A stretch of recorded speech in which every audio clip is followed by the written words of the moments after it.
where all of you remember that we lost a mother and her 2 children. We lost a couple also, all of them victims of the greed of a few. Because there is nothing else but greed.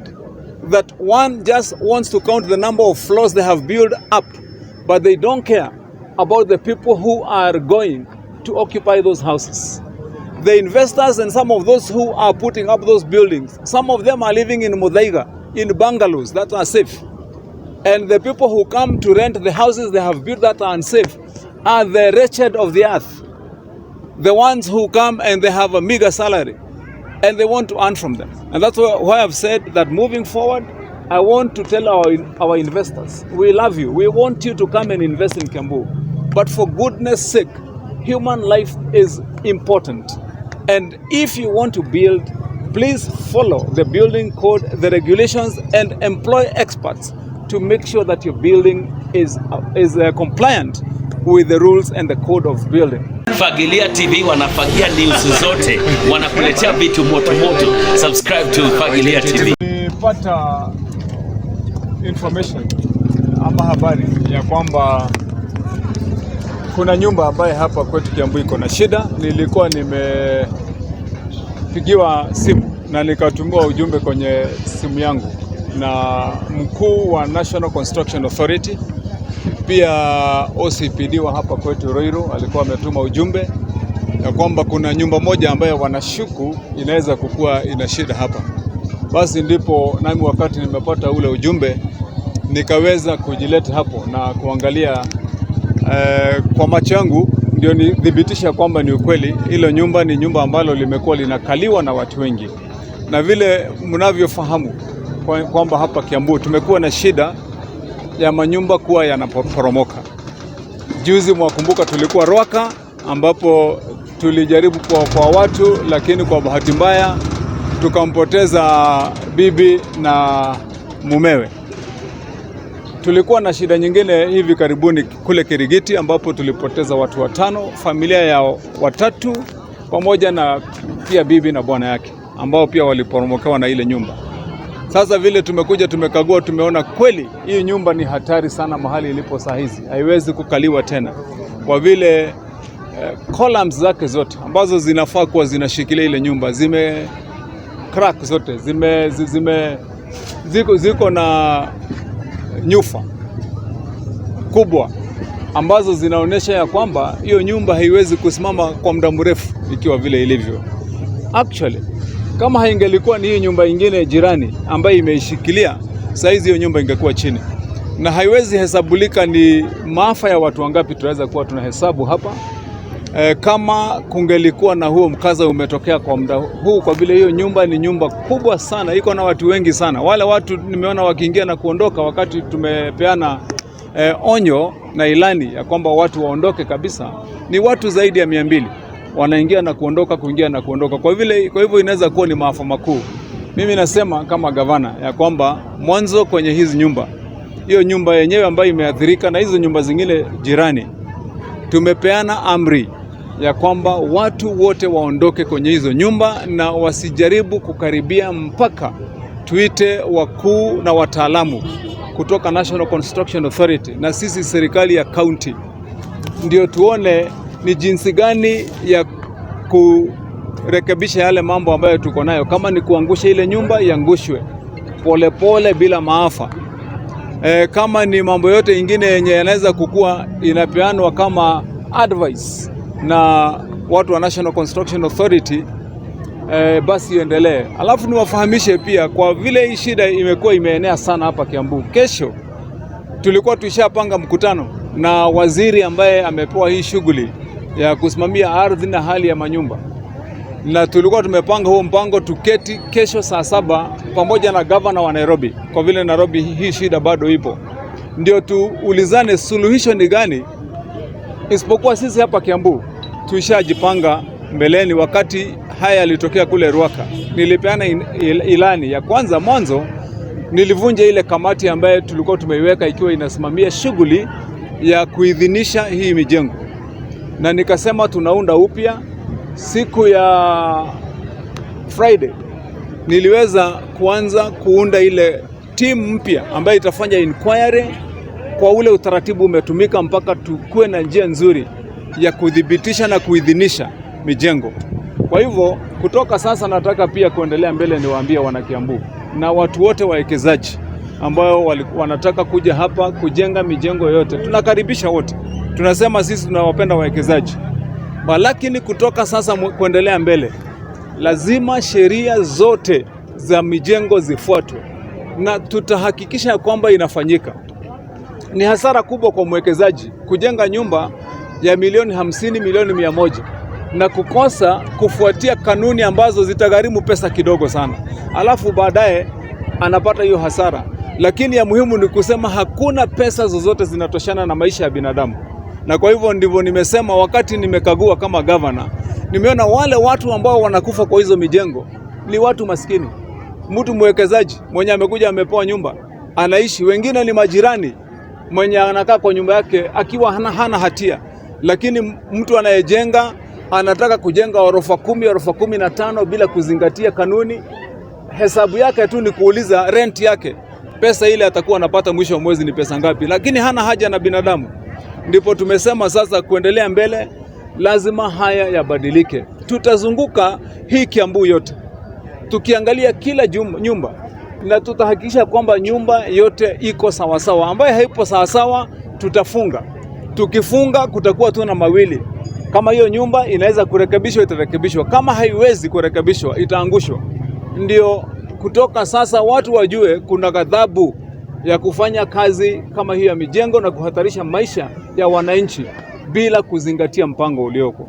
Wacha niseme tu kwa ufupi kwa Kiingereza. Let me say that in English shortly, that today we were alerted by the National Construction Authority, the OCPD commanding this area in Ruiru, and they sent me photographs that were showing that there's a building here next that was about to collapse. I came personally right from when I got those photographs and those images, and I've confirmed for myself that the building in question is a human hazard. It is a dangerous place for any person to be in or within, because we cannot tell from the cracks that appear on the columns of the building and even on the floor of the building how many more hours it's going to take before the building comes down. Indeed, as of now, were it not for the neighboring buildings that are holding it, that building would have been down. But more sad is the fact that not less than 200 people have I personally seen going in and out when we have ordered a mandatory evacuation. I've ordered the mandatory evacuation so that we can secure human life. This has happened twice in Kiambu. In Ruaka, just a few days ago, we lost people because a building was being put up to the 6th floor without the say-so and proper clearance from the county government. And we are saying, moving forward, every builder, every contractor, every investor must follow the rules, must follow the laws, and must abide by the building code. In the absence of that, we shall ensure that we have stopped such construction. Moving forward, after what happened even at Kirigi, where all of you remember that we lost a mother and her 2 children. We lost a couple also, all of them victims of the greed of a few. Because there is nothing else but greed, that one just wants to count the number of floors they have built up, but they don't care about the people who are going to occupy those houses. The investors and some of those who are putting up those buildings, some of them are living in Muthaiga, in bungalows that are safe. And the people who come to rent the houses they have built that are unsafe are the wretched of the earth. The ones who come and they have a meager salary and they want to earn from them. And that's why I've said that moving forward, I want to tell our investors, we love you. We want you to come and invest in Kiambu. But for goodness sake, human life is important. And if you want to build, please follow the building code, the regulations, and employ experts to make sure that your building is compliant with the rules and the code of building. Once you have done that, we have no problem. But in the absence of that, I have given a warning that we shall go around the county and inspect every building with the new team that I have put in place. We will ensure that every building that is not compliant will be subjected to only 2 tests. Can it be rectified? If so, that will have to be done to the satisfaction of the experts. If not, it will be brought down. Let me tell our investors, we want you to earn your living. We respect your investment, and don't risk to lose your investment by failing to obey our simple rules that is only a small fraction of your investment to ensure that also our people are safe. And so I also want to urge the people of Kiambu, those that are going to rent houses, before you go to pay rent in a room, also take simple human measures of ensuring your safety. Look around that building. I want to caution also our people who are living around such buildings. In Kiambu and Ruaka, we lost people who absolutely had nothing to do with the building that collapsed. They were not even residents there. They were in neighboring small houses.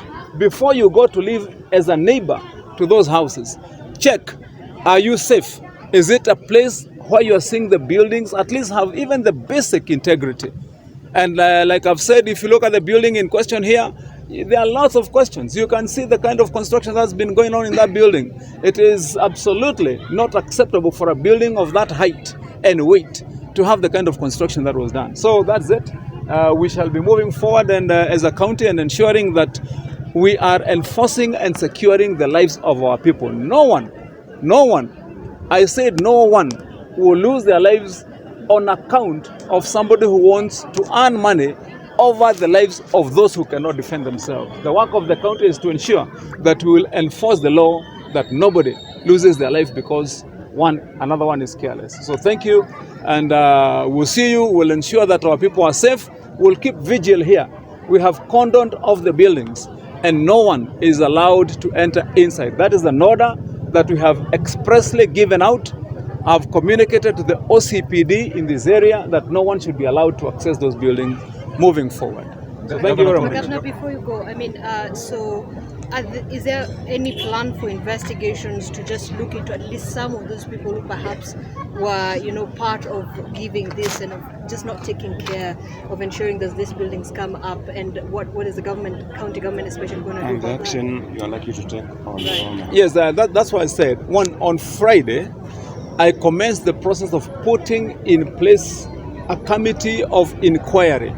First, to find out all those that went wrong in the first place, those that sold out, that compromised, that gave room for this kind of thing to happen. We will ensure that they are first brought to book, and to ensure that those rules and laws that were bent, that were circumvented, are going to be reinstated, restored, and those that are guilty are going to face the full force of the law. And unfortunately, we have professionals who belong to professional bodies that are already, that have standards that must be met. We have members of the Architectural Association, AKI, who are architects who should ensure. We have members of the engineering profession who are also supposed to abide by certain rules which are within their professional bodies. We have got people also within the administration that should have taken action that have not. And so that's why we said, when our inquiry team is through with the job, heads will roll, and we will make sure that we have restored sanity in the building industry in Kiambu. I believe that is going to be carried forward also in Nairobi. Like I've said, we have a meeting with Governor Sakaja tomorrow, and Waziri Lands and Waziri Transport, to ensure that we put our minds together and come up with one common approach to this problem that is bedeviling our people in both counties, Kiambu being the bigger victim. Fagilia TV wanafagia news zote, wanakuletea vitu moto moto. Subscribe to Fagilia TV.